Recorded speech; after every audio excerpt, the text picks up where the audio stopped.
Hey, everybody, welcome back to another episode of the Threadlings, a filmmaking production diary. I am Miguel Ortega, and this is Tran. Hello, everyone. How's everyone doing? We got Ruben in the house. Yes, he's always there. Thank you, Ruben. Yes, we got Ruben. So this week, what do we do this week, Tran? Well, we did, I don't know, a lot of stuff. We're always doing a lot of stuff. Yeah, did a lot of stuff. We've been working away on this thing. I've been focusing on this one scene, and Tran has been working on another scene. Um, it's coming along slowly. On my side, it's just getting all the animation stuff to come in together. So they're still working on. So this is like really crappy rendered. That's why I put it just gray shaded. But getting Mayo, Cot, and the professor all doing their thing. So the textures here are the old textures. This is just like as bad as it'll ever look. but it's still cool. It's coming together as an edit. Huh? Can you stop the sound scrubbing? Yeah, I'll turn that off. Let me do that now.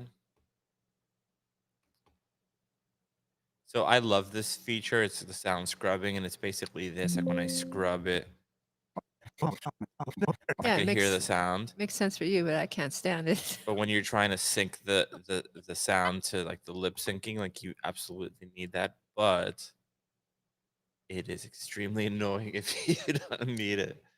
So let me turn that off for now. So, but yeah, so just been working on this. Super rough, but I can show you what we have so far. The main thing right now is so there's no lighting on anything. Textures are old, the shaders are old in this version, and the animation is not there. I got him! The moth! A moth? All right, slow down, boy. Slow down. Now tell me. It swooped down, grabbed Zord? ejected him. Hmm. He's gone. Oh, that's impossible. It's true. Ah. We tried to save him, So you see, like the head rotations are weird, Zord? and Cot doesn't have face stuff at all. Blasphemy. Here he does. Yeah. Consider your next words carefully. Mayo saw. Ah. We gotta have the door closed. What in the left was that? So, lot to do, but we shall get it done. So that's what I've been focusing on, and some other stuff. Yeah, the camera stuff is cool, but the lighting is gonna look so much better. Tran, do you want to show the stuff you're working on? It's much cooler than this. Okay. So I am, you guys have seen the sequence like already in a couple previous episodes. So I'm working on lighting this first shot. It is really hard to light. Like this is one of the most difficult ones so far. Because Let me answer this. So Ty, it's not gonna be black and white. I just set it as black and white when the lighting is really shitty. I leave it black and white so that I don't ever judge it for that. I'm only looking at it from a story and edit point of view. yeah. So let me play this.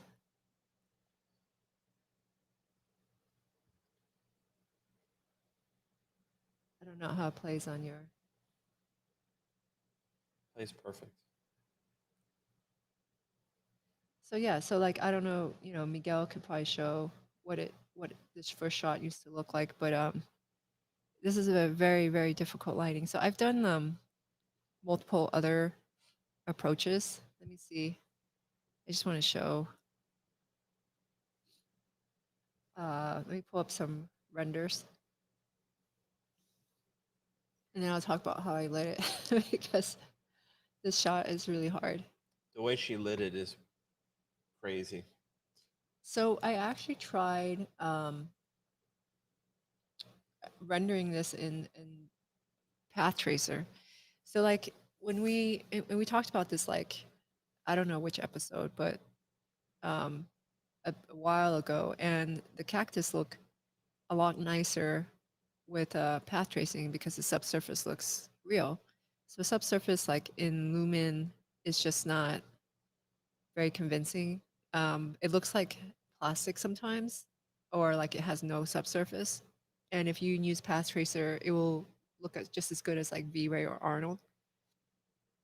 So I started rendering some stuff, and then this was like some of the result. And then again, this is path tracer, and it was hitting like, for render times at 2K, uh, it was like 12 minutes a frame, which is really not that bad.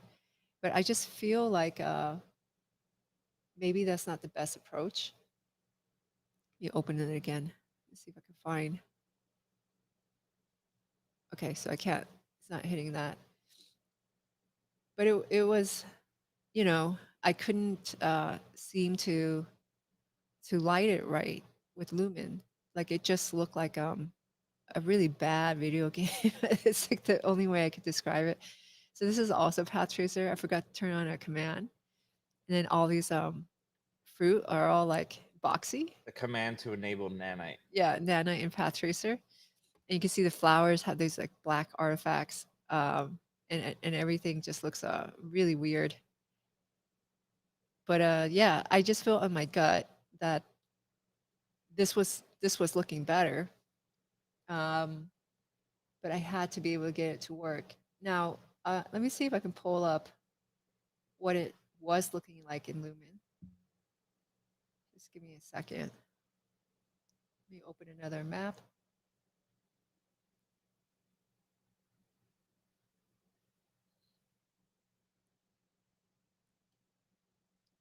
I didn't even turn on nanite mode.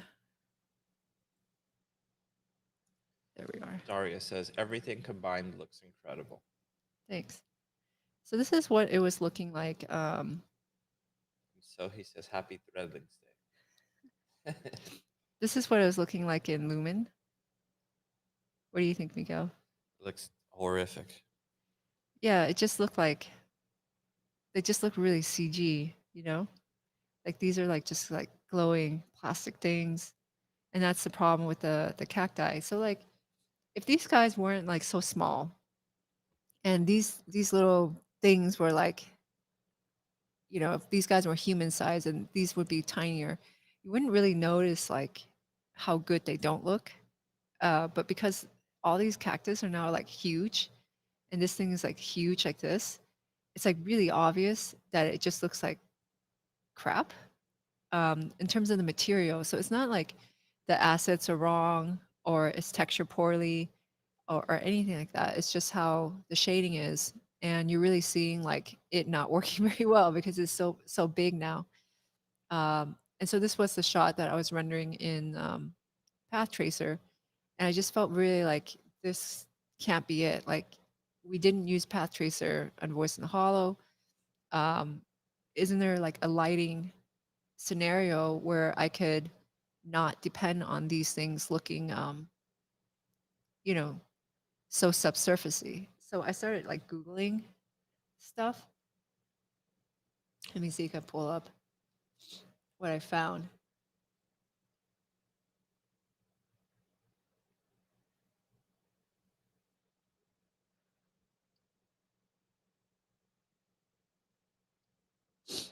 One second.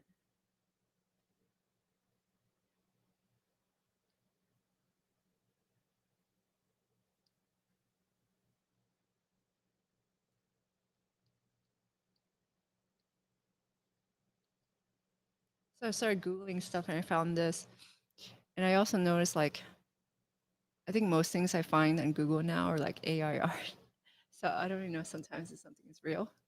Like if I said AI, so now Google has like just stuff. Been infested. Yeah. So, but anyway, it didn't matter. What this did for me was kind of give me an idea of the lighting when I start analyzing it.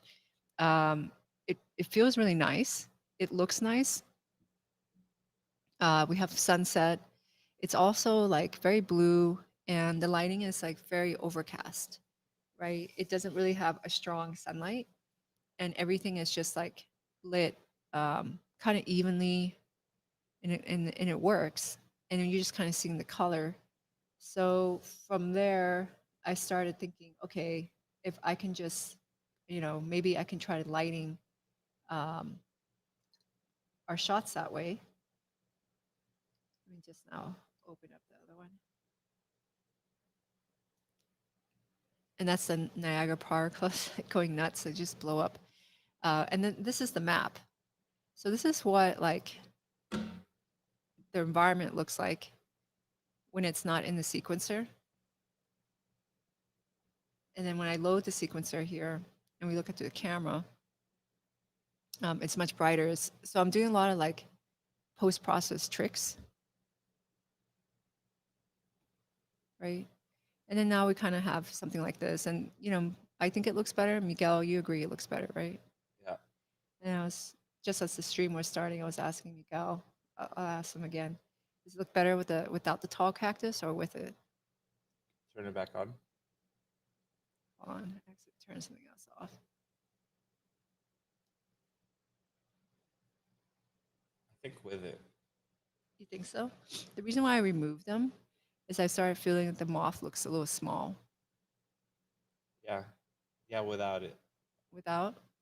The timing of that impact is off by like 1 frame. I know. You have to move it forward. So I tell you, like, you can just do it. I'll just let you sit here. I don't want to delete these. I'll just push these guys like under the earth. Just in case. Yeah. So I might want them back.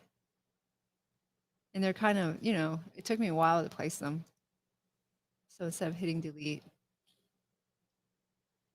So I've had a lot of trouble with the shot. Like, I put all these like tall cactus, and they started like making the moth look kind of small, which is like not what we want. Like it has to feel like menacing. So I removed these, and I was just showing Miguel, asking his opinion. But let's push them under the earth. There we are. So now they're underneath, and we just keep like this one here, I guess. Okay, so this is all fake lighting. It makes no sense at all. Everything is like completely just trickery, has no logic to anything, but it seems to work. What I like about it is when these characters caught me or running out, they don't have their like proper textures or hair or clothing, so they're just blocky right now. But they come out like dark, which is what I wanted. And then in the previous scene, when I run out with them, they're like really like glowing and really illuminated. It also kind of has like even lighting, and these cactus are like dark, so the quality of their material isn't really a problem. So I don't look at it and go, oh, the subsurface looks like plastic or whatever, right? So that's good. And it feels like the sun's coming down more, but not completely dark. So that's kind of another troublesome thing. So in the previous scenes, Katme are in the desert. They're sitting on a cart. They're doing things in the story, and the sun is out brighter. And we want to use the path tracer in that one so that it looks nicer. I'll load that in a second, but it's the sun is much higher in the sky. That's that sequence that we showed last time, where it was much more polished, where Zort acting, whatever he's turning, is nighttime. So we do have a time change in our story that goes from bright and sunny to dark, and so this is kind of story-wise, the time of day has to start to shift. So there's all these things like, I mean, you don't say it, but you're trying to tell a story visually. So it's kind of important for this to become more sundown. The issue I have a lot with in my feeling of things when it comes to like sunsets in particular, I don't tend to like most CG shots that are like sunset. It doesn't mean I don't think people, it can't be done well. Particularly, it's probably just me. Like I think I suck at it or something. But like for me, when the sun becomes very orange, it just looks very like I don't know, just orange, right? Like I'm not for that. Like I personally don't gravitate towards that. And maybe that's why I can't get it to look good because I'm just not good at it. Um, so there's all kinds of problems here, but I feel like this kind of fixes it. Now, as far as how like this is faking everything, let me just close this because I have a lot of stuff open in Unreal. When I'm out of the camera, the sky is like really dark. And if you are like not, if you're new to the stream and you didn't follow Voice in the Hall, which I totally think is fine, the way that we would light on Voice in the Hollow is that we ended up having to light very bright like this. And for whatever reason, lighting it brighter, just and then bringing it down in post just makes everything look nicer. Like my opinion is that if you leave areas unlit and you just let like indirect lighting do the lighting and you're not hitting things with direct lighting, it just looks very strange. Like all the forms look really weird. Um, and so everything has to be lit. Of course, if you light everything, you just end up with something like like this, which just looks terrible, right? So, but this approach seems to work really well in like real time, and it's a total cheat. The other thing is like here, if you were to look at my scene, it's pretty simple. So I have to post process off. Um, I have a directional light, but it's not really doing a lot. It's just giving me a little bit, just so that it's not even something that I want to use to light environment because what I'm going for is overcast. What I'm really looking for this directional light is I'm looking for the contribution in the atmosphere. So the sunlight is actually affecting the fog, right? So the fog plays a huge part. Let me just turn everything off. So this is like how the scene looks. And you can see there's a little bit of lights. So Zort has like a fake rim light. He has a fake fill light. And these plants have fake rim light that's supposed to be from the sun. So these are all just the lights doing that. I'm probably not explaining this super well. And then here's my HDR light.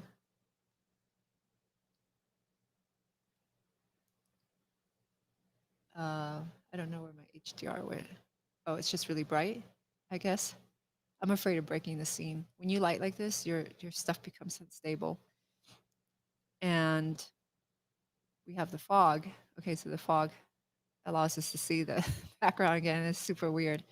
And what I've done with the fog is I'm using the main fog and the second fog data. I'll set this to 0. So this second fog data only lights like only affects really low in horizon, basically the mountains.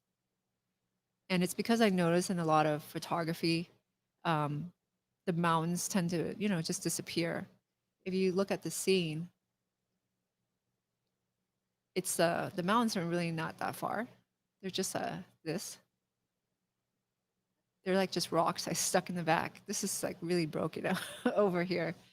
It's like a total set, like a Yeah, Hollywood set. it's totally lit like a set. It's all fake. So like the distance is really, it's completely Creating being, a forced perspective. yes, Basically. I'm basically doing that. These cactus are really small.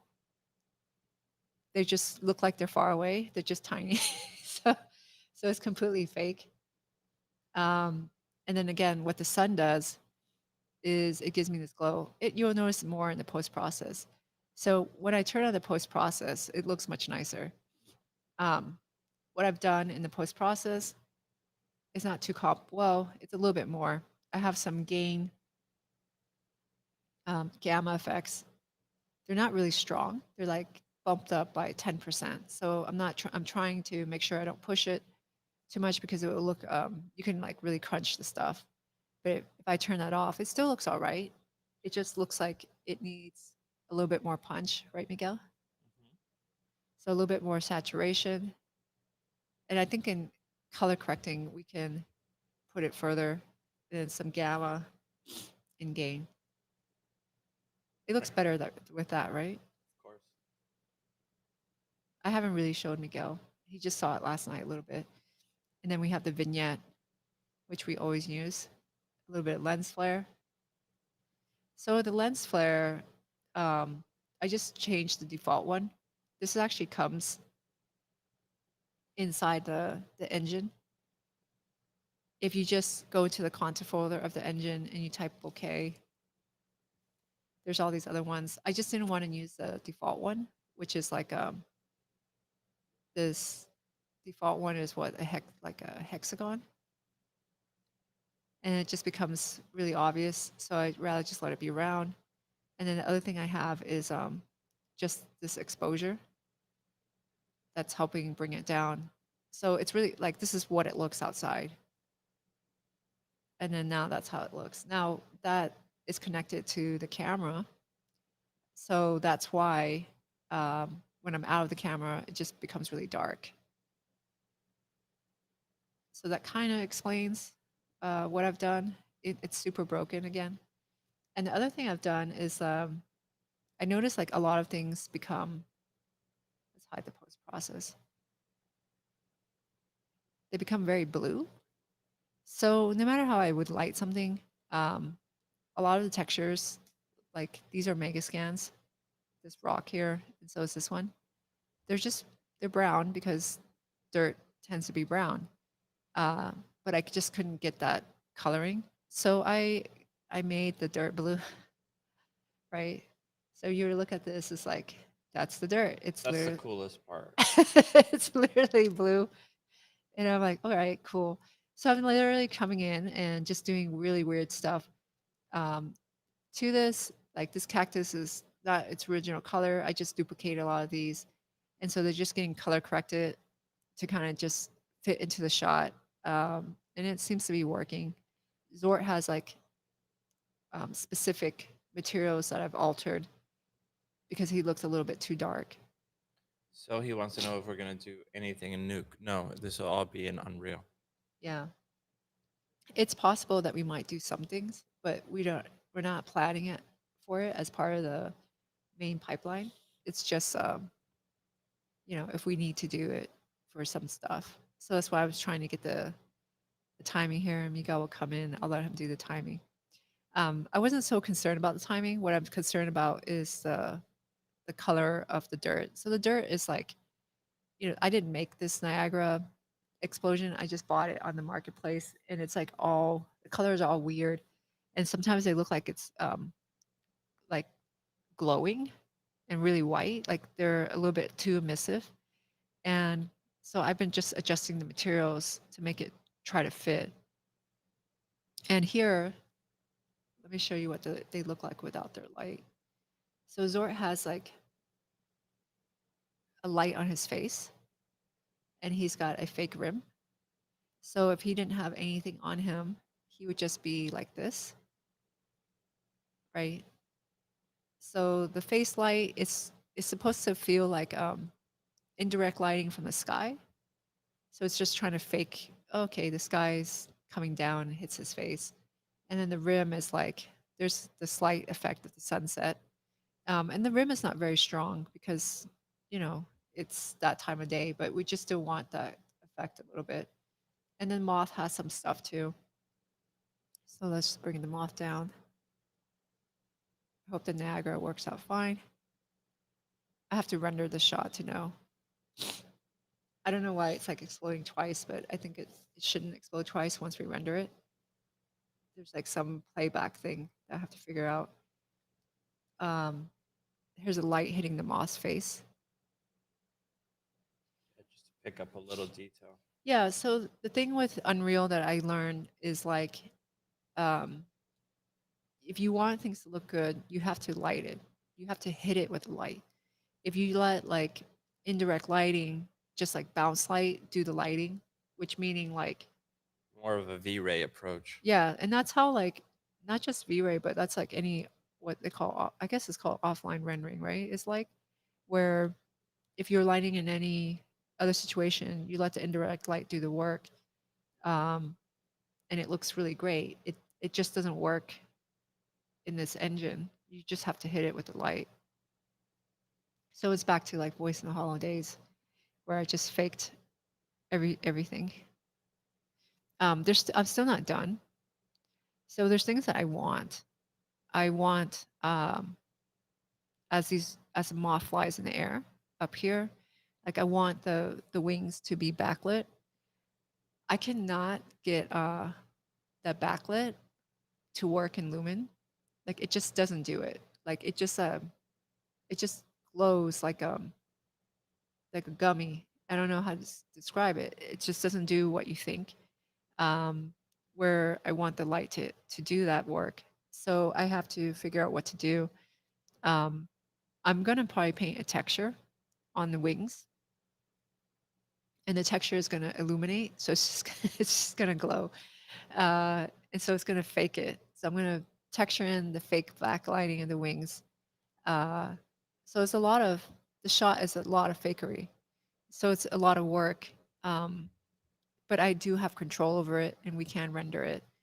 I I'm concerned about this shot being rendered in Path Tracer because the moth is heavy. I'm not too concerned about the other shots, like during the broad daytime. I think we actually need that, but I want to keep the sunset lighting um, all lumen if I can, and stick with lumen as much as possible. What do you think, Miguel? I think it looks cool. You should give it to me so I could put it into Premiere just to see what it looks like with the film grain and the framing and everything. Okay, I have to render it, but yeah. So I'm not sure. There's other things to do. I have to get um, these guys. Someone says, I have a tip if you like. On Sequencer, you can change behavior of particles to, I think it's called lifetime, so they stay as they would frame by frame and not being triggered and played. But I did want it to be triggered and played at a certain point, though. He does, but it would. But what he's saying is, if you go to frame the next frame, you would see that thing exploding frame by frame. Do you see what I mean? Like the minute you're hitting that frame, it's exploding, even if you just move one frame forward. Yeah, I have to know what that is because I have the way I have it set up right here is that it triggers. I don't know. Right click on it. Mhm.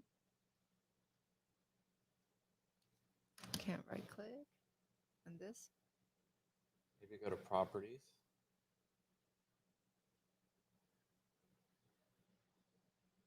Yeah, I don't know what that is. Go to section start behavior. I'm curious. Section start behavior activate. Well, I'll definitely look into it. I don't want to because Wait, that right there. Age update mode on the left. age update mode on the left. I don't know where it is.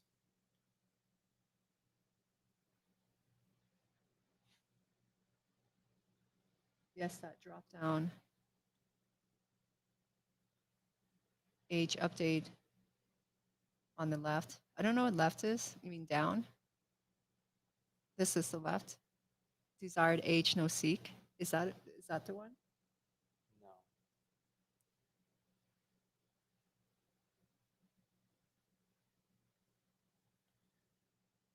Well, I Well, you have this thing that says tick delta time on the system life cycle. Uh-huh. Do you see it like on the left hand side? This one? Yeah. Desired age.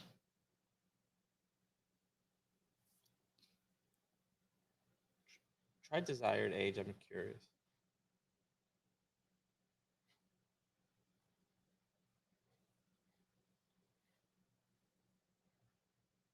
Just play it. Oh yeah, look at that. It just doesn't, it just like goes down. Oh, that's awesome. Thanks so much. That helps a lot. It's just not blowing up all the time. Okay, that's great. Thank you so. Cool tip.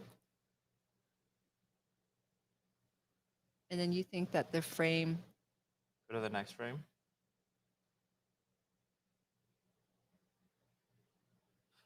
so this triggers it. I mean, it does look correct. I think it's that spurt coming up. I feel like I need to adjust what I can do here is just show you what. I wonder if you should do two of them, like one for each group of legs, like it bursts to the left and to the right. Well, I think it's That way you don't block the moth itself. I think that this thing needs to be adjusted. So it has like many layers, Yeah. and so I'm just showing you what they are. It's why we're streaming. Okay. So this one's the first one. It's just smoke. Just does some subtle thing. Okay. This is the puff. I don't know if that's too dense because I can adjust that material. I'd bring it down a little bit. Well, I wouldn't mess with that right now. And then I have this dirt. This is the one that kind of shoots really straight. And then we have some rocks that fly out. And this other smoke.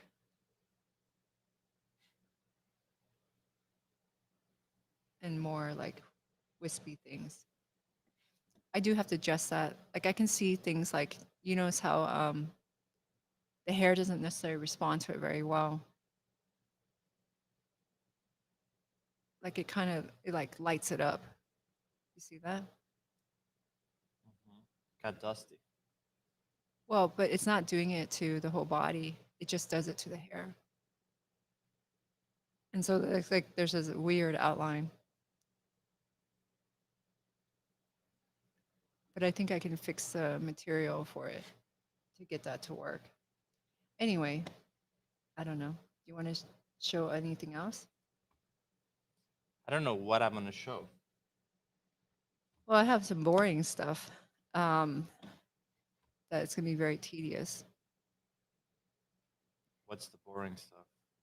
Well, is opening the moth and painting the fake effect, not knowing if it's going to work because it's super fake.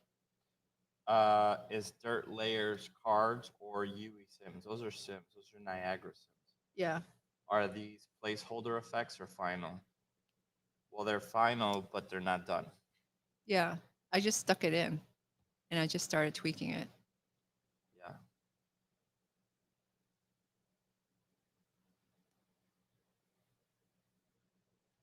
I mean, this result here is where I was last night, late in the day. And then the day before, it was like this, trying to see if I could get path tracer to work.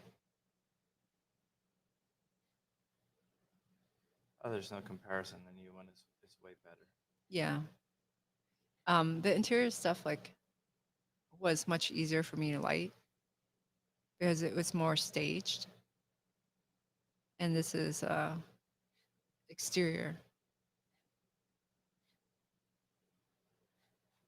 So what I'm going to do here is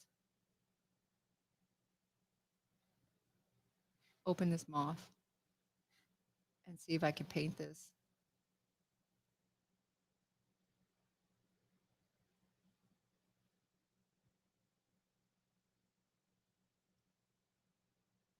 And it's loading right now.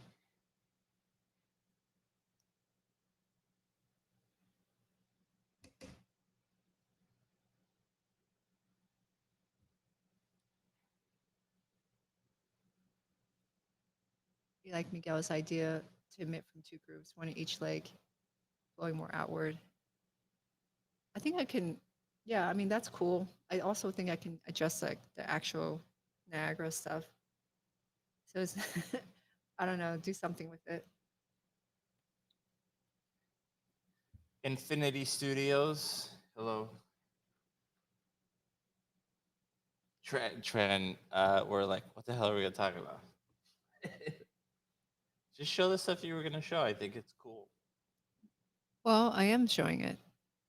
I mean, if I'm showing you what I'm working on next, it's exactly that. I want to do these wings to be illuminating. A backscatter, kind of a fake the backscatter. Yeah, I've never done this because I usually do everything correct. Okay. Physically accurate. Yeah. And well, we faked a lot of lighting in Voice in the Hollow. This shot is completely fake, and it makes no sense. Which means like the scene can become really unstable because it's not very logical. And what I want to do here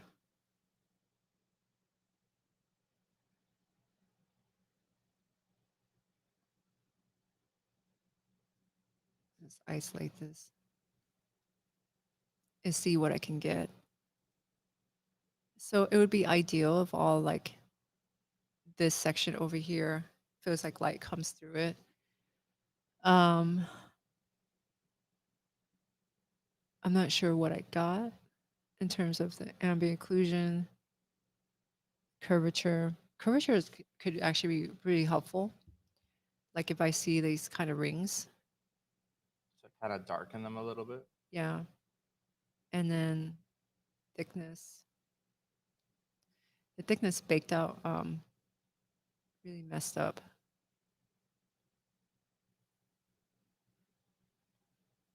Position's probably not going to help.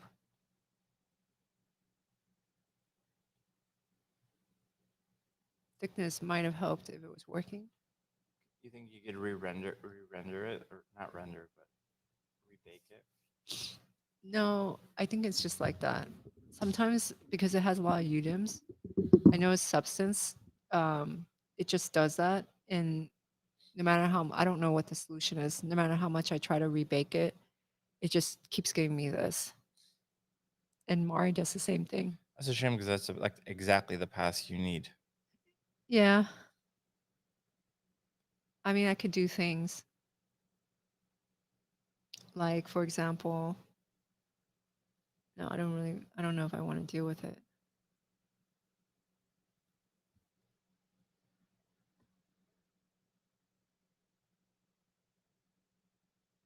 But let's just try. So What are you gonna do? I'm just gonna try load a generator. Let's see what I get. It might like when I look You've at tried rebaking the thickness. yeah, I don't know. Yeah. Here's the curvature. This could actually still be pretty helpful. But sometimes when you take these maps and they bake messed up, they look okay once they go through the generator, but it's not. I'm looking at the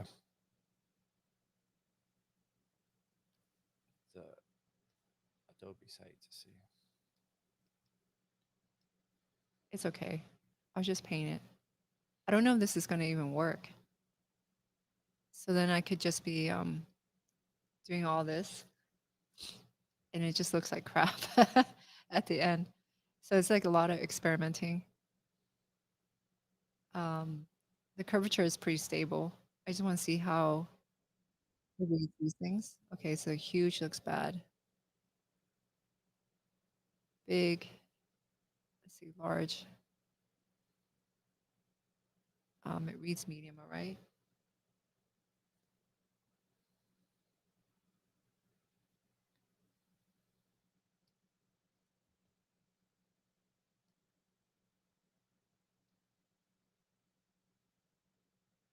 Let's just use this.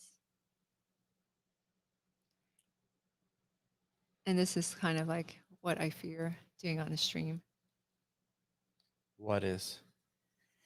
Doing this. Like doing tests like this? Yeah, no, just like, hey, look, the stream today, I'm going to paint this. I have to paint these out. So I have to get a pass to control this. painting on the stream is what this show is all about. Yeah, so that since the thickness came out, which would have been more helpful, really messed up. I just have to paint it. These things here.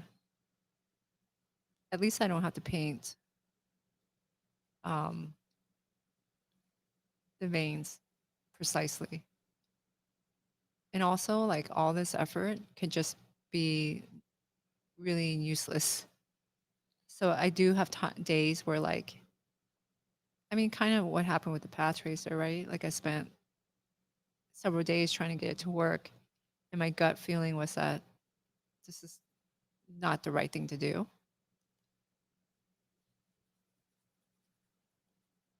And then late at night, I was like, Miguel was like, we should go out. I'm like, no, I think I have it in me. I can figure it out. I'm looking at this thing.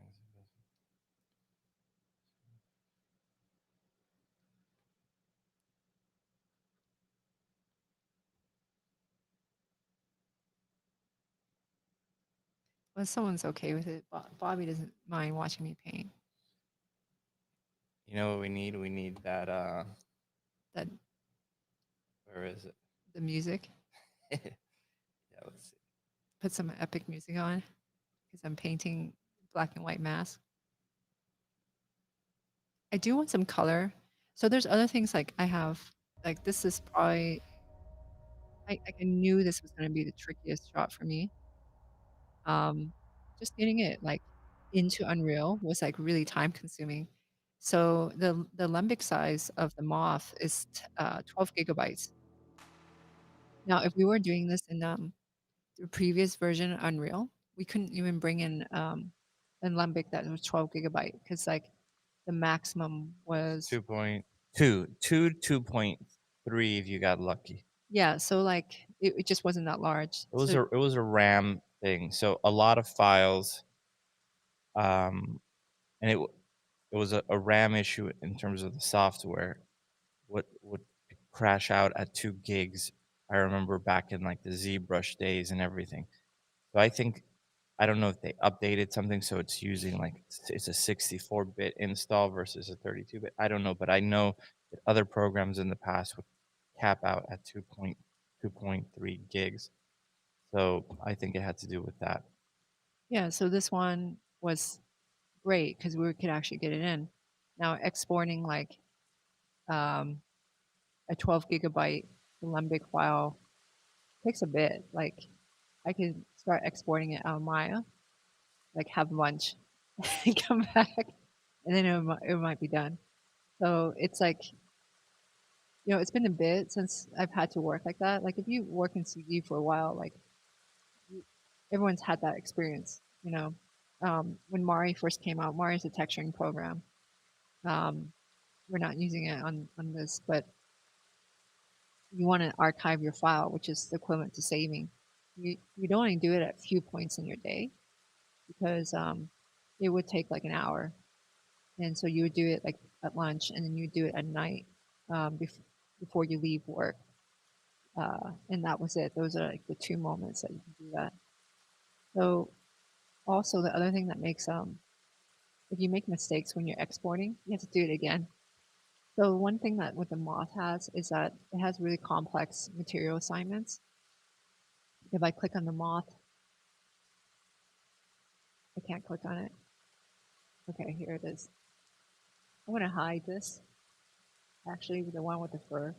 So the fur actually, loading it in real time really slows it down with the fur.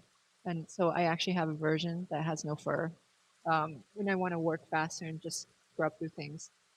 But if you look at the moth, these are all the material assignments, which is a lot, which means if I don't export it correctly with the proper material assignments, it's going to be, you just do it again, right?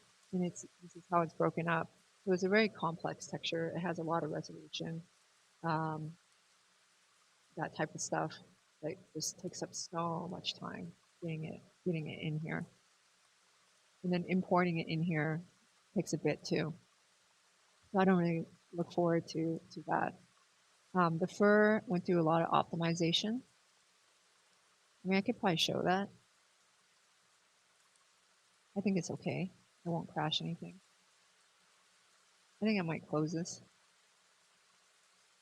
That's probably a good idea. Let's do this. Okay.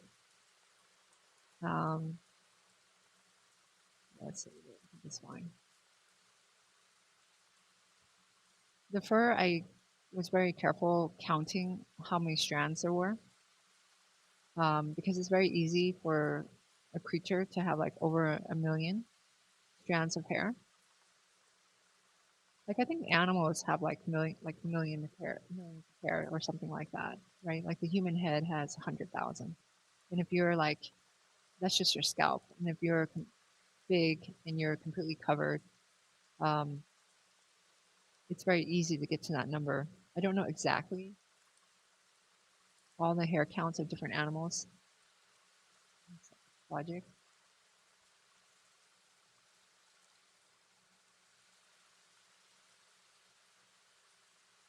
So I ended up doing it, the grooming myself, because I went back and forth on it so much, and it's just not something that you want to put an artist through, another artist through. Like if I'm indecisive, it's not a good thing to pass that work out.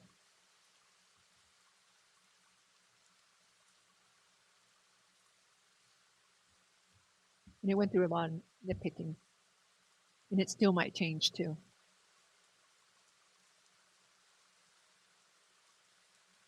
Like for now, this is what it looks like. But Do you hear the rain? I do. But in the final shot, it could look you might like put it in a final shot and just realize like, oh, it sucks or something like that. You with Tran in the rain.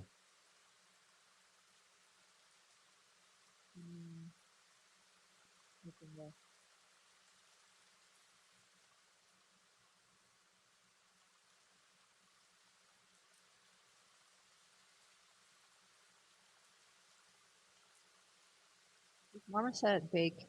Bobby, you suggested it. Marmoset's baker. Does it do multiple mediums pretty well? I know it's good at baking.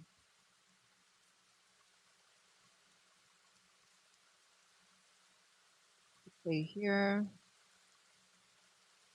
Also a ton of descriptions. You know, that's the fur. And I'm keeping track. This only has 42,000 photos.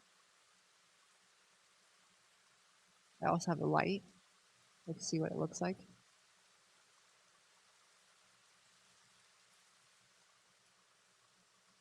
I think hair, like what's amazing about hair in Unreal is that it looks, well, it can load all this hair in real time, and it can do like simulation on the hair, which is pretty impressive. And just the fact that it can load all this real time is great, but I feel like it doesn't feel necessarily have like light very well. Like we need it, but I do have like issues lighting it. Like it kind of glows. Sometimes I don't know what's going on. But you can see like that's the room, and it can just change, right? We might bring it into like a sequence later and go, oh, it looks like crap or something, or like I really don't like it. So then we decide to completely change it. And that's like the fur up here. We try to keep it thin.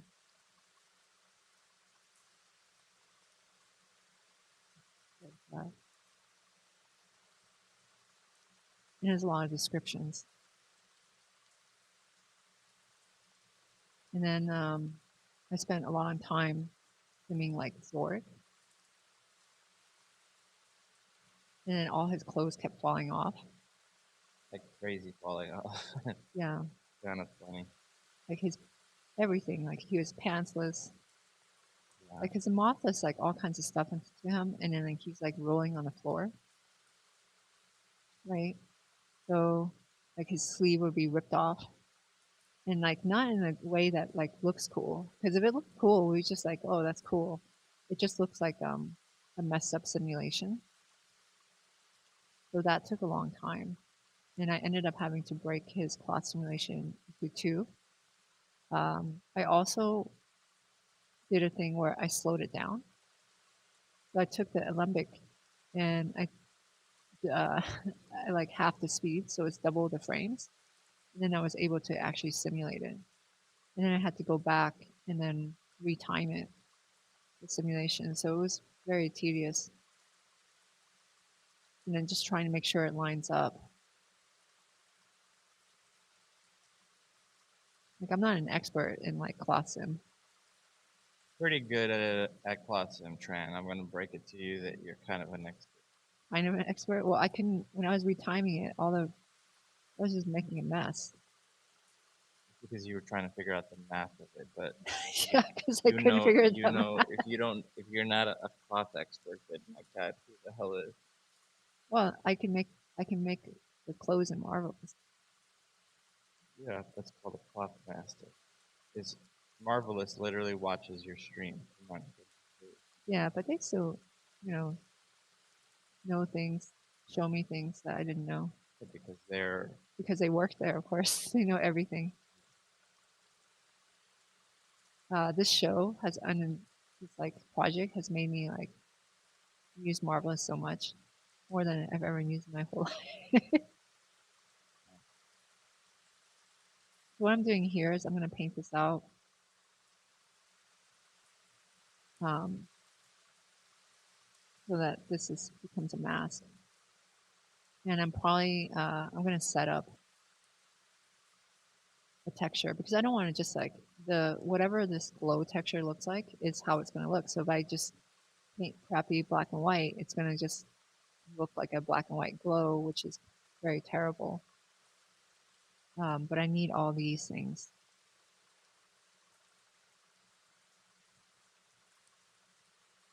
So it's almost going to be like this texture, this flower size is already huge, but it's going to become almost like a second albedo for the wings.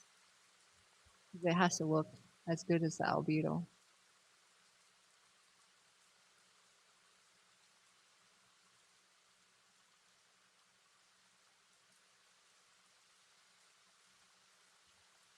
And then I have to paint the other side.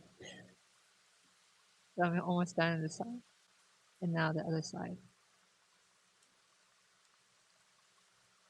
And again, this has a lot of texture resolution.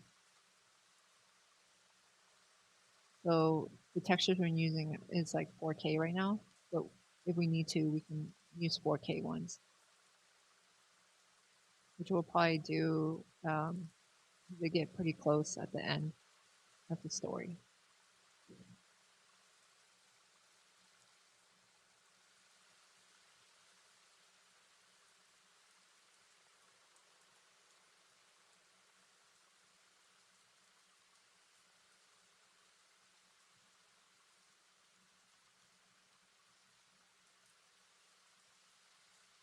I mean, there's probably things I could do to speed this up.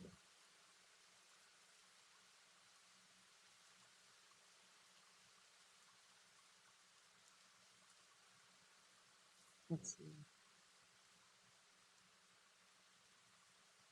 I'll do this. And let's use polyfill.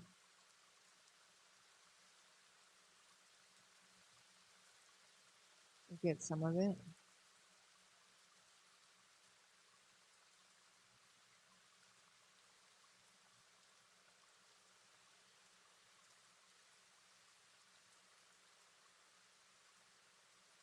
I feel like the inside's kind of easy.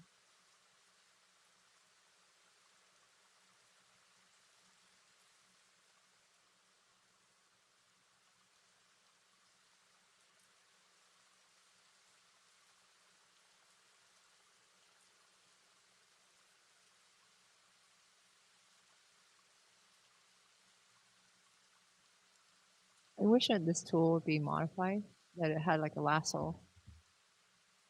I'm surprised it doesn't have a lasso. Yeah, yeah, I don't think it saves me time.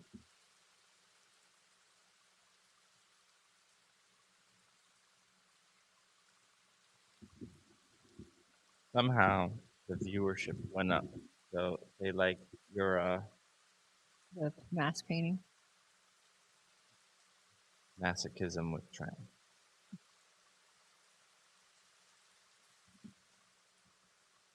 You know, and then again, like all this might be like, oh, it looks terrible. I think it can work. I just think I don't know if I can get it to work or look good in the first try. I might have to do like, you know, if I'm lucky, 10 iterations.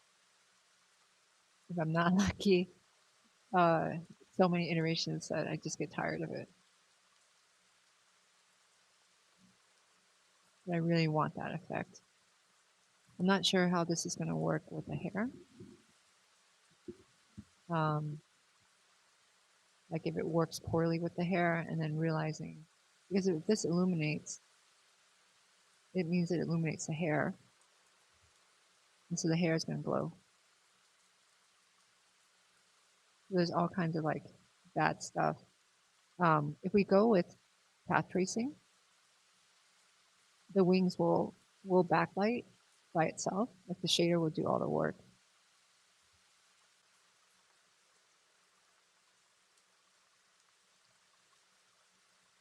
But now we're stuck path tracing, and anything that gets screwed up, you end up in a situation where you have to re-render, and you're having 12 minutes of frame. Problem with the render time is, 12 minutes of frame is not so bad. It's just like, how do you even farm that out? Yeah, You had other computers. How do you farm that out? It's just I don't know, and that's the thing. Like, so back in the days when we were using V-Ray for our shorts and doing like rendering shots, we did actually have a farm. So we'd have like 7 computers, and you have software for that, right? Like you write a VR scene, you put it on the network, and those computers render it, and it would take time, but 7 computers could work on one shot. The other thing, the problem here is like I don't think the rendering. I'm not sure if it's consistent. So, for example, if I have a shot at frame 20, every single time I render frame 20, it's exactly the same exact result. If I don't change the lighting, it's always going to be the same, right? You could put the 2 images on top of each other and they'll match like every bit. But with Unreal, it's not like that, especially with Lumen, right? Like if you render frame 20 and you render frame 20 again, guarantee they're going to be slightly different. So to try to farm out a shot, I don't know if Path Tracer has that consistency. I don't think it has like, oh, write the scene out and then put it on your farm kind of thing. those old render farms got hot. They It got got, so hot. oh my god, our house used to sound like an aircraft carrier. Yeah, so we had like these giant fans, just try to keep the machine cool, and not like little fan. They were like these really industrial fans, just hitting the computers to keep it cooler. And man, like we would get super hot too. So if you've ever been to IKEA, if you go to like the kitchen section, they rate that furniture differently. Like they say, oh, you could put a hot pot on this and nothing will happen. You put a hot pan on this tabletop and nothing will happen, right? Whereas the Yeah, other it's like stuff in super industrial. the other stuff in IKEA, like if you look at it, it gets messed up. We had an industrial. We had one of those tables that they said you could put a hot pot on it, and one day we had run out of space and we put one of the computers on top of that table and it melted the table. So it was hotter than a hot boiling pot, which was fine. You could put a hot boiling or burning pan on it, but this melted the freaking table. It was incredible. No, it's like dangerous too, you know, the Yeah. fire hazard. It was just on 24 hours a day, 7 days a week. And yeah, and we were just hot all the time. It was a misery. So, you know, of course, your electricity goes up. You have your circuits snap, your circuits snap because you're like it can't handle it. Yeah, we had to distribute the electricity to all the different outlets in the house Yeah, with extension cables, so it looked like an aircraft carrier. There was it cables just everywhere. looked like a mess because we just couldn't. Yeah, It we looked just like had it. Yeah, the electrical cables wires. everywhere. It looked like the inside of the Matrix spaceships. How there's like cables hanging everywhere. Yep, and that was our apartment. It was like, oh, these computers are connected to the living room, and of course the computers weren't in the living room; they were somewhere else. So You would walk in to the house and from every direction. That's crazy. I can't do that anymore. I just feel like they go, if you want to do this, you gotta do that again. I'd be like, no, I think I'm okay. If they were to say you wanna make it, you have to go, remake the Ningyo again. Ooh, I'd be like, I'd rather Uber. That's fine. That was yeah, the most painful freaking 2 years ever. it was because I don't know. I didn't anticipate all that. Yeah. So the living situation was very uncomfortable. It was so hot. It was hotter in our it would be in the summer, and it was hotter in our unit. It was like 100 degrees. It was hotter in our unit than it was like outside on a summer day. Yeah, remember you would go out into the sun to cool down in the summer in LA. You just go outside. You're like, I feel better. You're like, 100 degrees, yummy. Yeah. Or it'd be like, I can't escape. It's in the car. Because we did have AC, but it just couldn't, there's a reason why like render farms have to be equipped. We did visit like the Unreal stage, and it was really impressive. I don't know what's the technical term for that stage, the real-time stage. What do they call that, Miguel? The real-time stage? Yeah, the Unreal that we visit. Oh yeah, their virtual production stage. Yeah, I forgot. And it was really impressive. And then they poured us to, this is our render farm. And like, holy crap, there's like AC units everywhere. It was very, of course, very professional and very well equipped.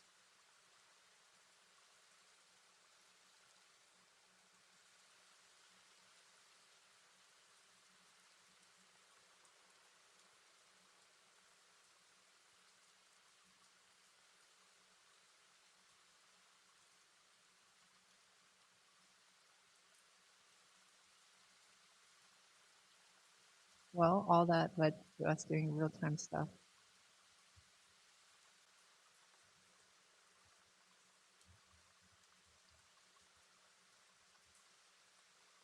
I'm almost done. I should really save this. This is going to take a second. I don't know if you have any to show, because this is going to take a minute. If I don't save it, I'm going to regret it. My computer froze. Oh, there it goes. It's moving.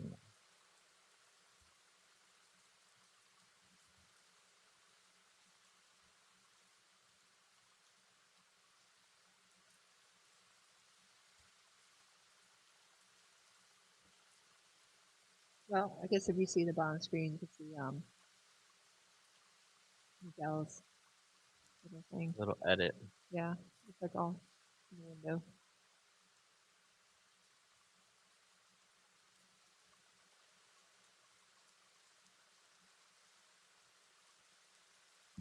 Probably when the shot passes for me for polish and Clausen and lighting. This stuff here.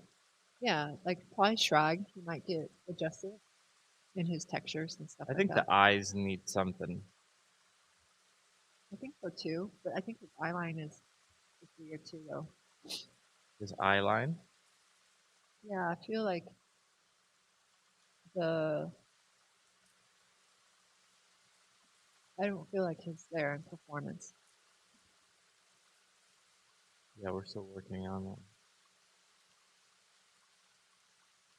Just lighting. I do like seeing Mayo's eyes move around independently. Yeah, Like at first when I'm looking at it, I'm like, wait, does he look like kind of like fucking what's his name? The guy from Goonies. The Hey You Guys. But I'm like, you know what? I'm actually okay with that a little bit.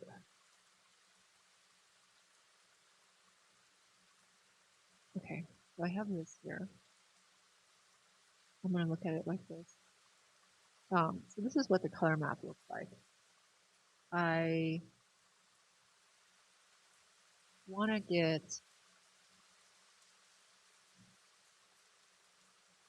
I'm not sure how to approach this. There's this white stuff, which is cool for the color, but I don't want that. I don't know if I want that in the illumination. I don't because it's gonna be like really white there, which is weird. So I'll figure out where that sits.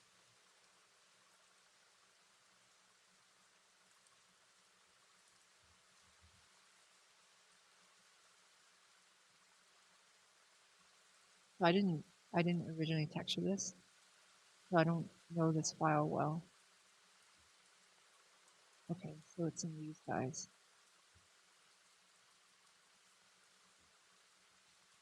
In them all.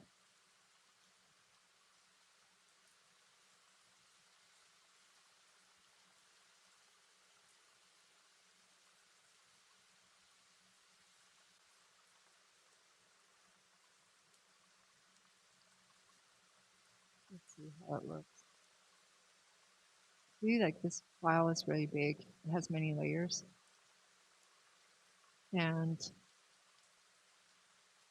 it takes longer to update when you want to turn layers on and off. It just becomes slow.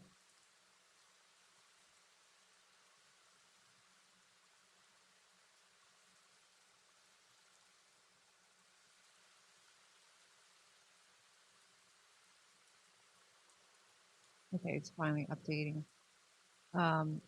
Ideally, I wouldn't want this layer at the bottom. I don't think I can just reorganize it to the top there.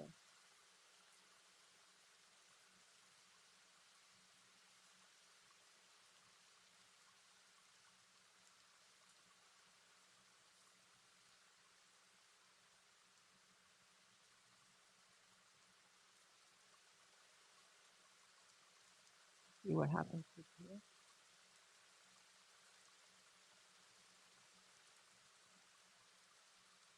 And you can see this bar just trying to process this.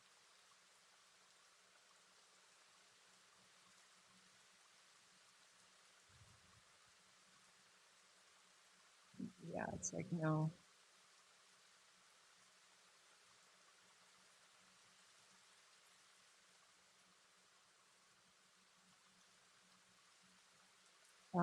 I don't know if I have to unmute that in the texture super bad.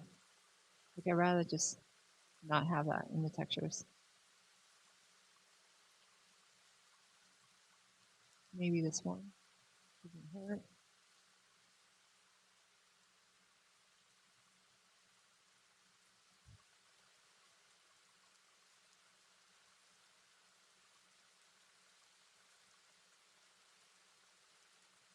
Okay, that doesn't change too much. Um,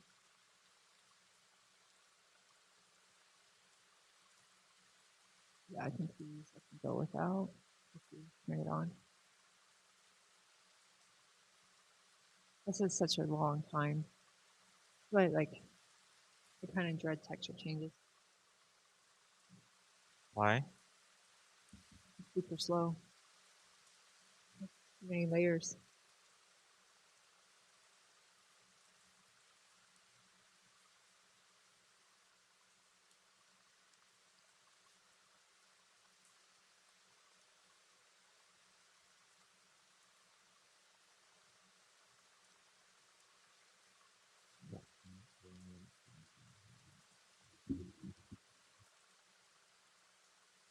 So the illuminating of the wings has to be based on, of course, the albedo, right? Otherwise, it makes no sense. And of course, wherever it's lighter is where it's going to illuminate more. Now, the way it's colored is that it's very contrary. Now, to me, the big question is, okay, it's being backlit by a blue light. You have to take that into account when you're making the backscatter, because would it just neutralize it? See what I mean? Yeah, Like that's more reddish, but if you put a blue light through it, that would neutralize it.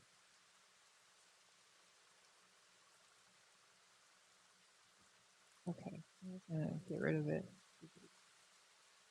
Too much. What I'm going to do here is I'm going to create a layer. I'm going to call it albedo capture.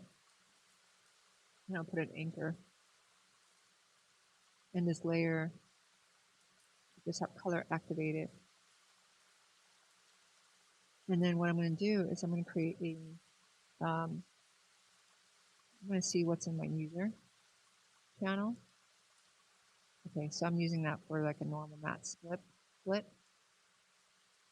I'm going to create a new user, and it's going to be called user 1. And I'll set the color to the same to base color, so just RGB, sRGB 8. And now I'm going to have a new channel. And in this new channel, user 1, we'll jump over user 1. And it just should only have a white color.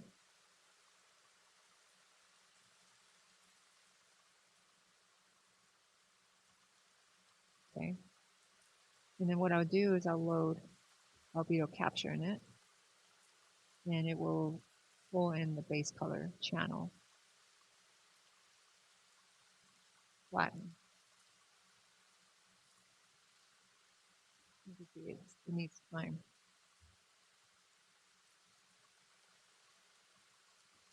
You know, this is going to take me all day just because of how slow this is. But it gives you guys an idea of how much work this is.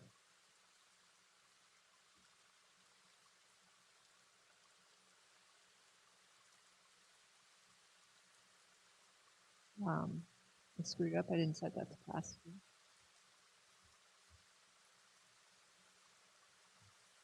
So I need to do that. That's a faster channel now. And now this should load, but I can't tell yet how long this takes to process. I can drop this down to 2K and it should speed up. I thought it had it at 2K, but I didn't. Everything is 4K right now.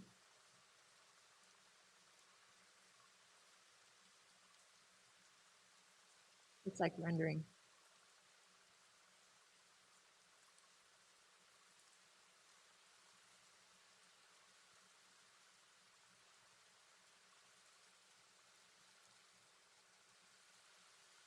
Well, I could always show how to export Alembic files that are like 2,000 frames long that take forever.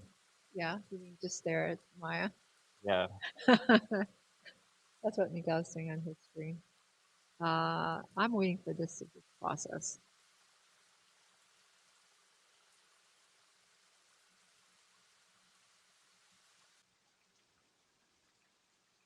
feel like it shouldn't take this long. I'm also streaming, and I think that drains my graphics card a lot. So it actually feels like really slow. Feels it. Yeah. Okay, so this is how it looks. It looks a little bit darker. It's because it doesn't have a LUT activated here in this channel. So the color is very messed up. I don't know if I can activate this.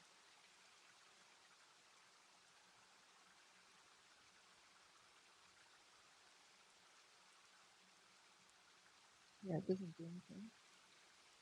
That's okay. I'll just like pretend. I'll just compensate. So the color profile is off from here to here. I can see there's a color profile applied to the base color here.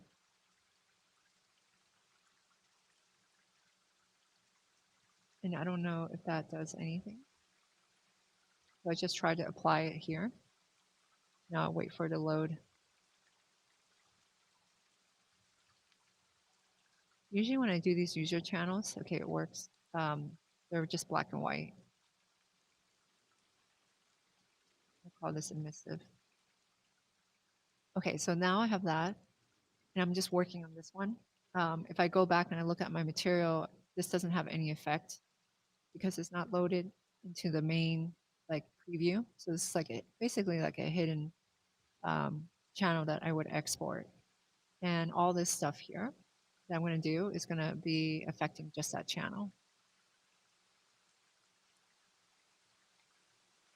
And what I want this to be is much darker. So I want to set this to like multiply.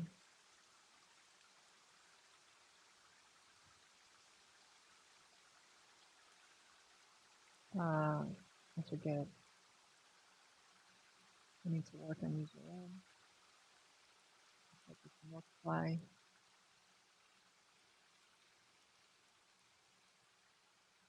And then maybe here, I can blur this.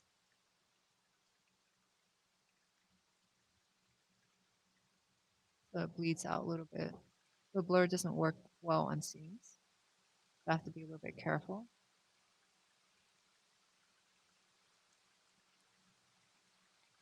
And let's see if I can level it.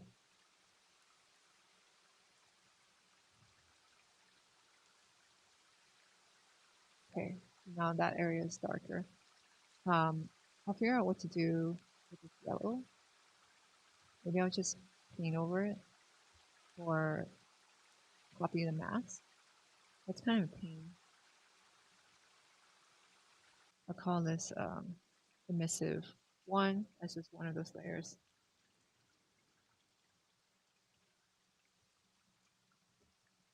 I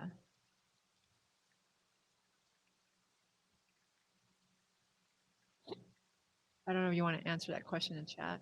Oh, I wasn't.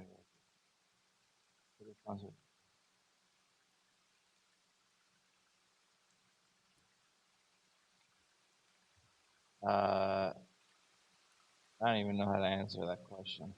Yeah, I don't even know what that comment means, but if AI could just do the texture for me, Why even do anything? yeah. Yeah. I mean, it just can't do the texture. So response by NVIDIA, why can't just AI make the textures? Why waste time for artists? Because it can't make the textures. It's not there yet. Like when you see the AI stuff you see in video and concept art, it's not AI textures that are specific to a model. There's no such thing as that. Yeah.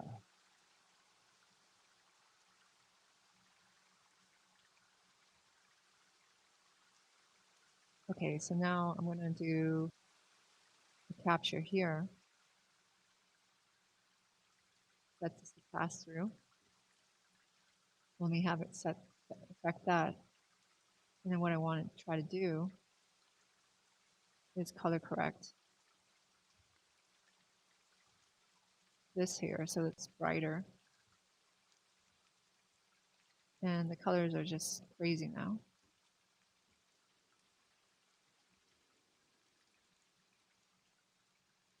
Maybe levels is not the best.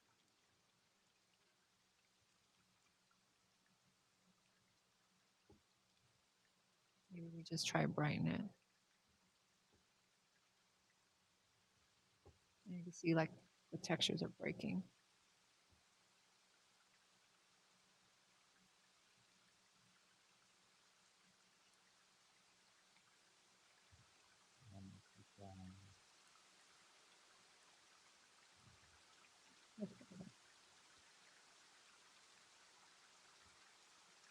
Okay, that visual flow doesn't work.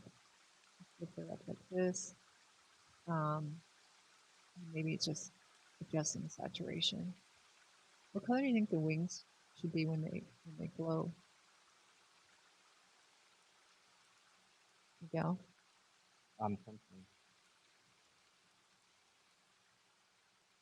I mean, wouldn't they just be a lighter version of what you have, and then just tone down the stuff on the left so that it doesn't overglow?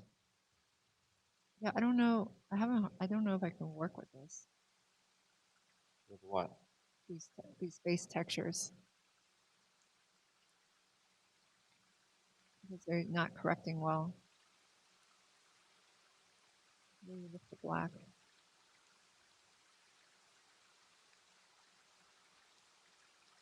But if it's red, I mean, is red a color we can use? Why not?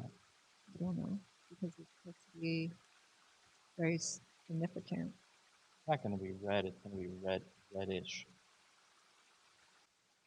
Okay, let's say that's that's the glow. We have this still. I don't want this to emit. Maybe the color should be darker, like black. You see the wing could kind of do this. I'm not feeling too good about the yellow. It's just being controlled for one of these masks in particular.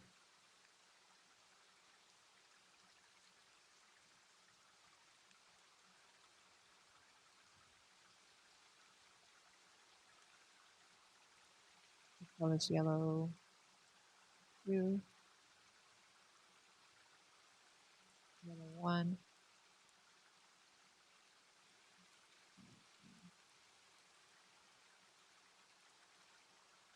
I'm gonna anchor this. And then when I jump back to user one,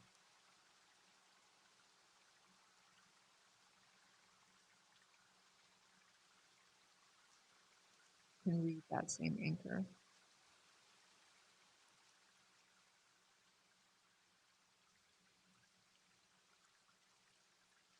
Go to, okay, so it captures that mask. I don't know if I want to apply color, like maybe this, and then set it to multiply or something.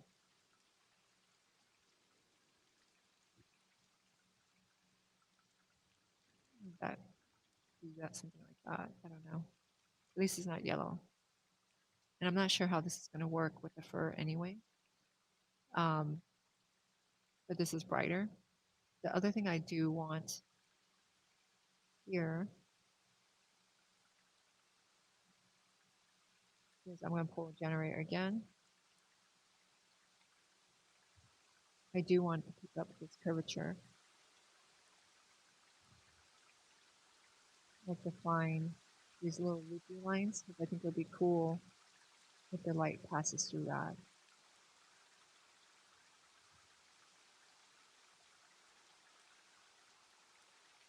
And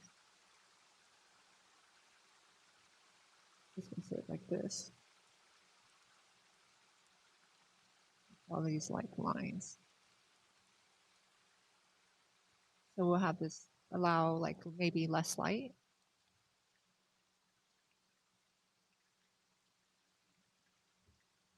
Then choose a color.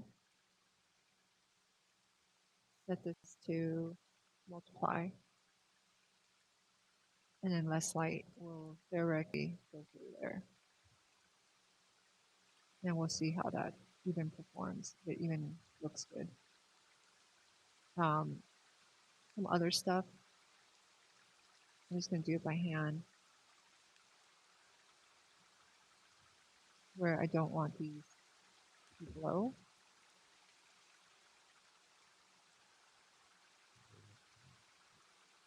I don't know. Maybe it needs it though. Maybe it looks really cool. Maybe I get a happy accident.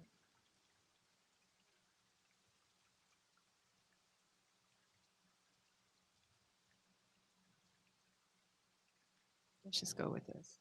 And I'm going to test this now. I have to save though. It should be faster saving a second time.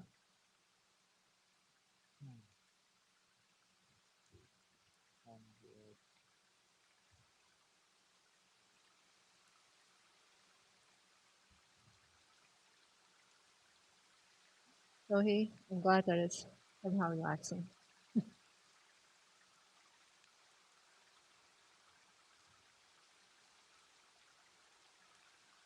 Give it a second. While that's doing that, I'm going to close this. Start launching this. And then what I'm going to do here is get it ready for export. So I only have one wing. Sometimes it's not enough, you know. The moth has its own template. And right now this is user 1 channel. And it won't export as anything unless I set it up. So I'll create a new channel. I'll start with the same name.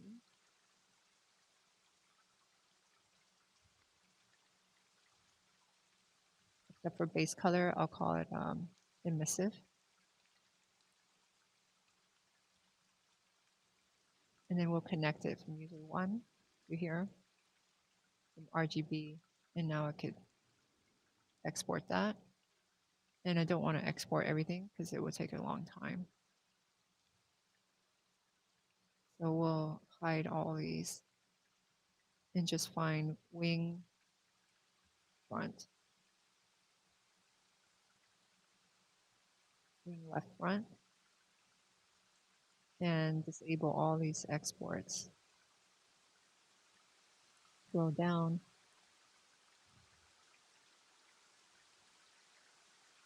It doesn't have this new template loaded.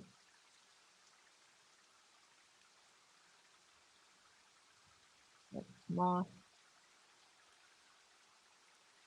And just export emissive.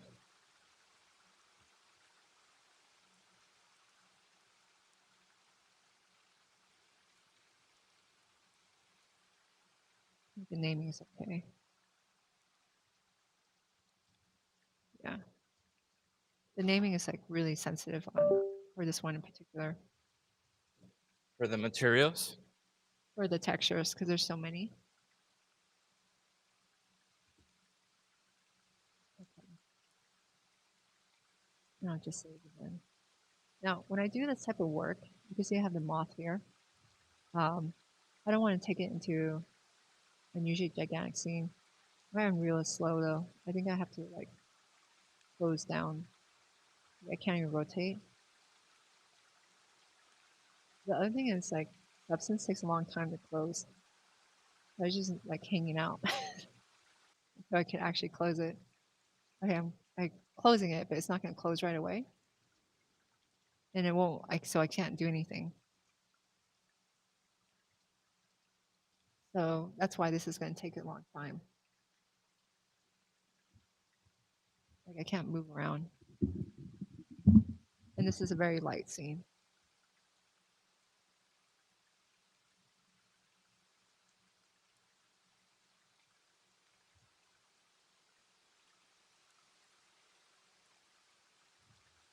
It might be removed once it closes.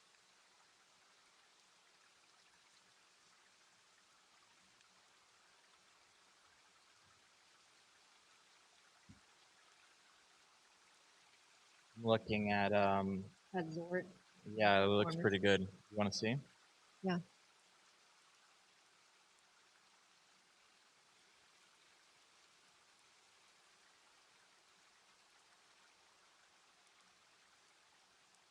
So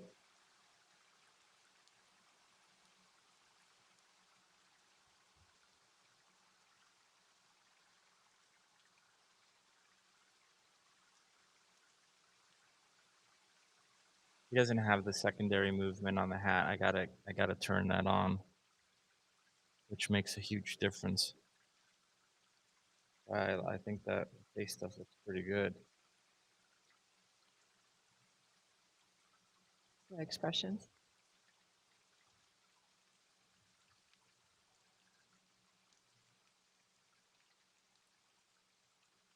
Yeah, it's pretty good.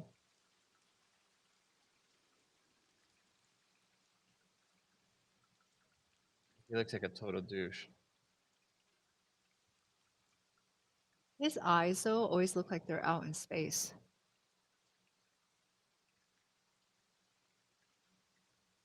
Like, I know he doesn't have to look at particularly anything, but they're like right there, he's good. But when he's walking up, he looks like he's not looking at anything. Like, I know he's not looking at anything, but right there, there's no focus in his eye line.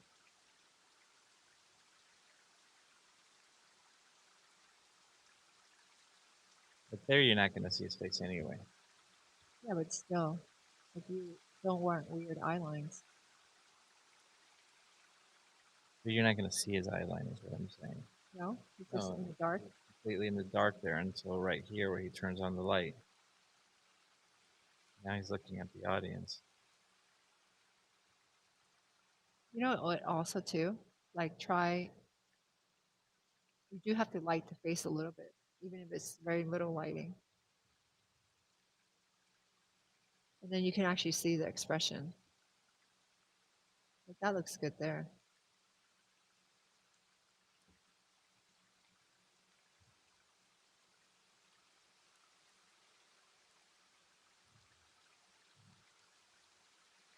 It goes so slow when you're doing the stream.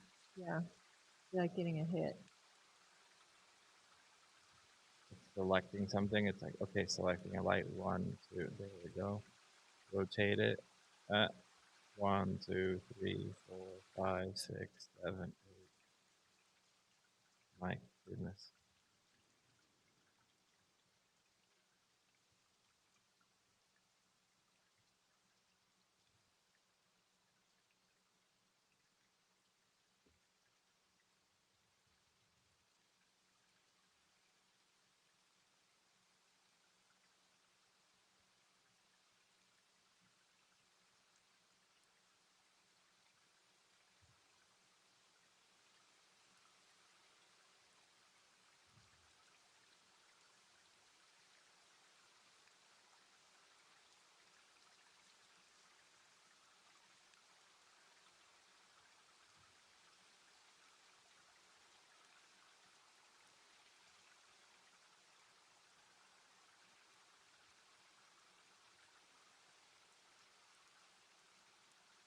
He looks like such a snot, this guy.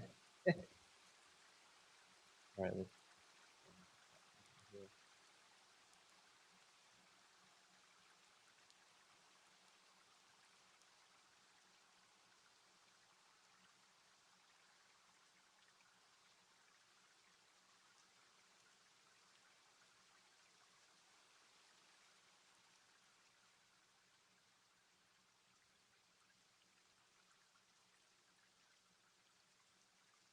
Yeah, like, look at that. That's so kick-ass. This right here, like when he turns. Yeah, I like that. He's really, I think the fact that he's like basically just white, that the forms get lost.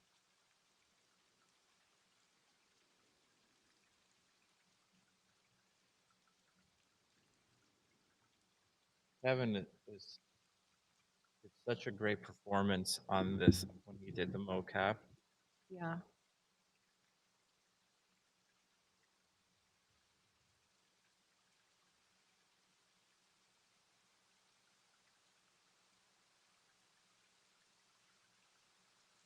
Like, no, it's got to be hammier. It's got to be hammier. Remember, I would act it out. I knew exactly what I wanted this guy to do. He had to be the most pompous douchebag ever.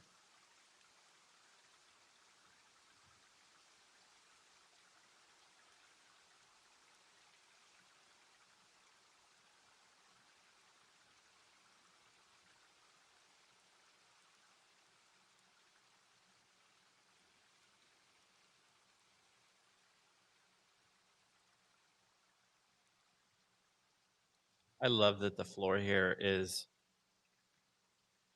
this quilted carpet. I love it.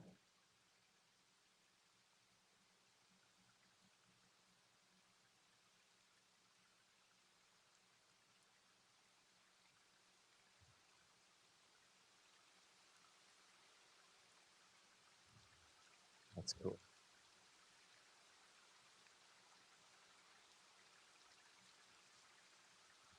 So let's see, why is he not giving me the secondary movement on?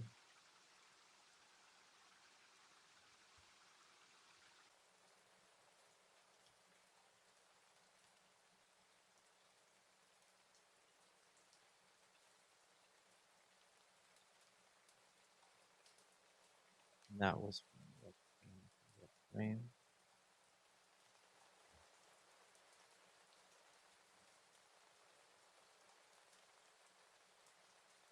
Let's see. What's the difference between the scene and the moss scene? The stained glass windows versus translucent windows. Well, Kind of the same. yeah, 101. like the windows are just emissive. So in the beginning of doing all this, I tried to use glass, like actual refractive materials, and I tried all kinds of stuff, and it just didn't really work right.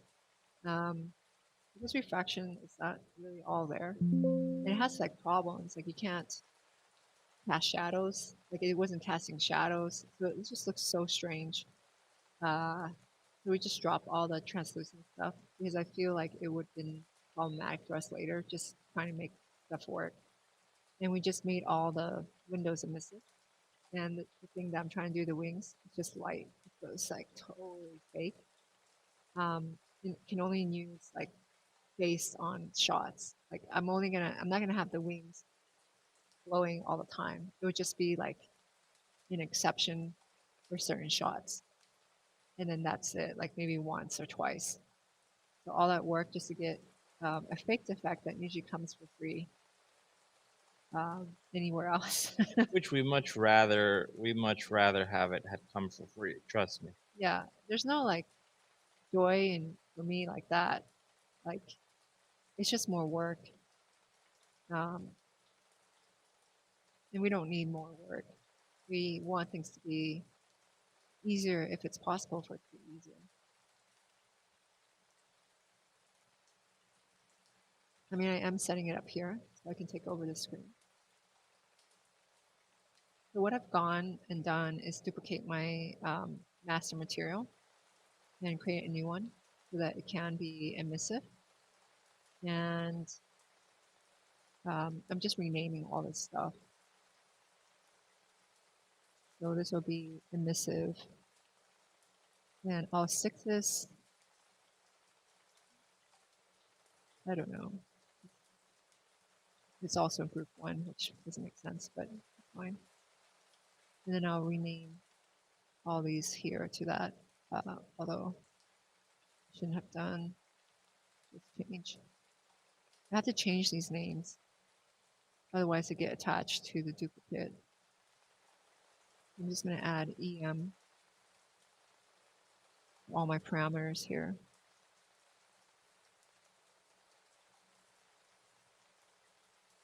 And I accidentally just deleted something.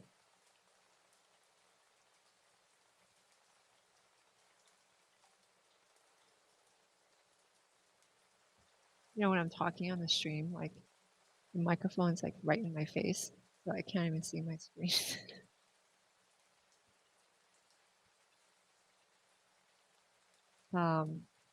This albedo control I do want. Let's set up now. So this is for my sequence. In order to get certain control, we'll call this 1, we'll call this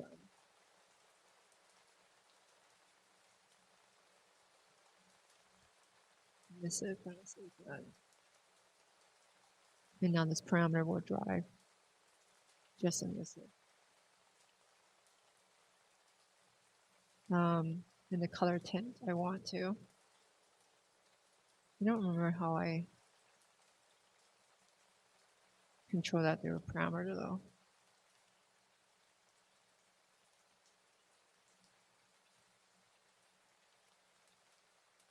Okay, I created a vector parameter.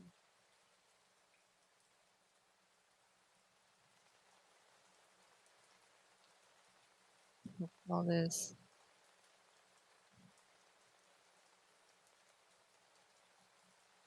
color. All right. Link that. Set this to.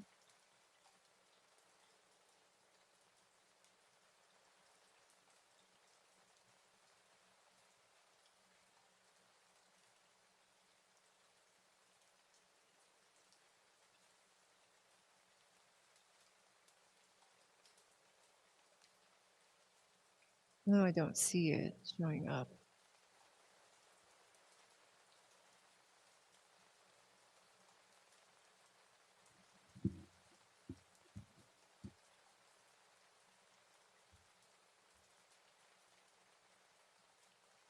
For whatever reason. It should show up here. It's okay, I'll come back to this. It should be correct.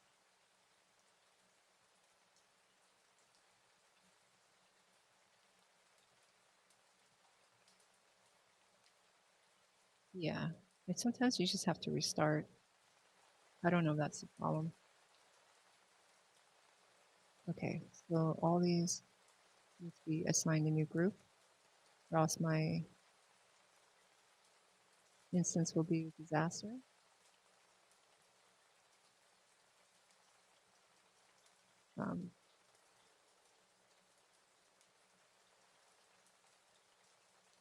And these are parameters, so they don't need that.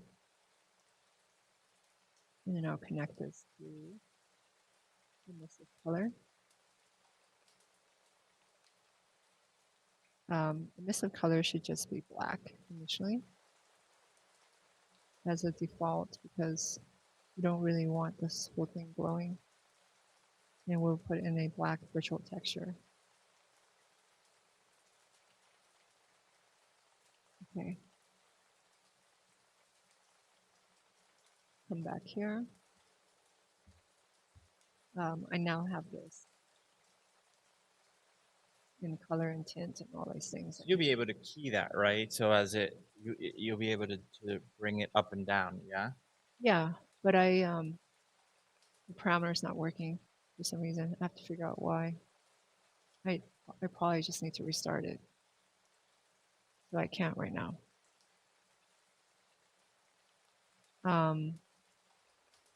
This is a lot of stuff. So I'm just gonna create a new folder. Just call it emissive. And I'm gonna import these textures.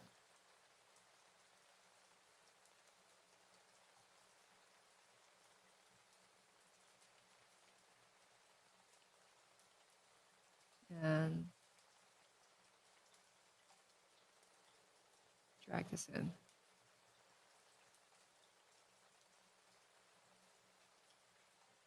And then save it.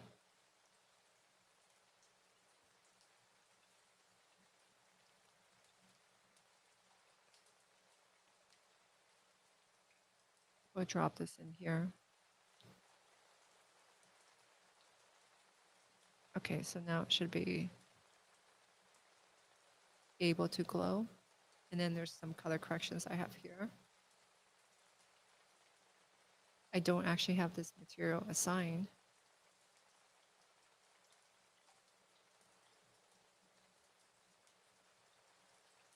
But now it is.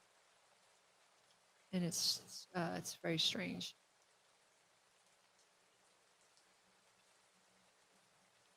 But it's because the light is hitting it. So again, it's faking like this. And then I don't know how it looks with hair, so I'm about to find out. So I had that hidden. Seems like it's fine. I don't know, what do you think? Yeah, I think that looks good. I'm gonna put the regular shader back on here. I know that it works. But Okay, I got the return it. updated little hair hat tendrils moving. Adds a lot. You want to see? Yeah.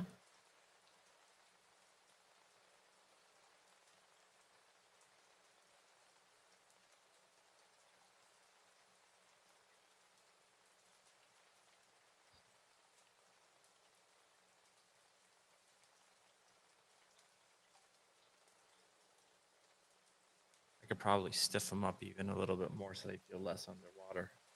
Yeah, it's kind of cool, no? Like, don't Yeah. you like that secondary movement I stuff? do. He looks good. I think the only thing, like, my thoughts on Unreal is that your character always has to be lit. Or else it looks like it's not. Or else it looks really weird. Like, that's my thought on It- just working in Unreal. It's really well cleaned up. Like it looks really good. Yeah. So reminds me of my little nephew when he takes charge of a room. It's funny. He's inspired by this guy that I went to high school with. It was like this rich kid, and he was just so perfect, and everyone wanted to punch him in the face because he just had the best car, the best toys, the best everything. Just he was just such a little snot. Uh, and he was a singer, and he sang really well too. He was just like, shut the fuck up, man. Everyone hated him. That's him. He's like Mr. Perfect. He just had everything going. He had everything.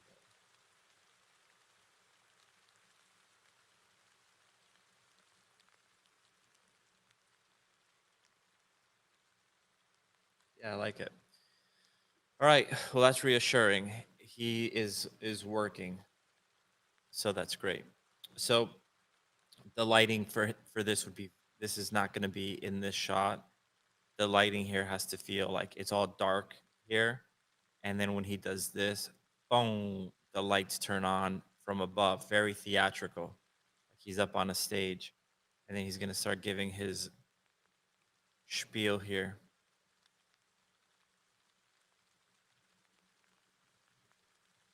Check out my screen. Looks really good. Let's see. So that's, let me get the one with the fur up. I have a hard time tracking the materials big time. There's so many. Let me put it on. It's 2:00. Yeah, but I did get a wing. So it's emitting light, but it feels like it's backlit. I like it. I don't know, like, I don't know what you think about the color. That's, if it's too light, like, so that's a original color.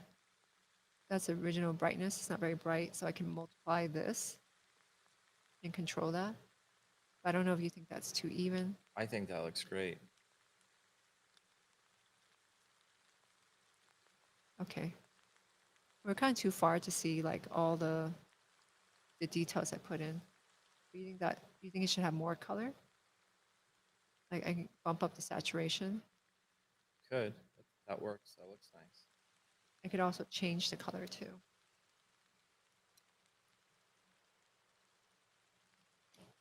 So now it has one wing that has it's fake backlit.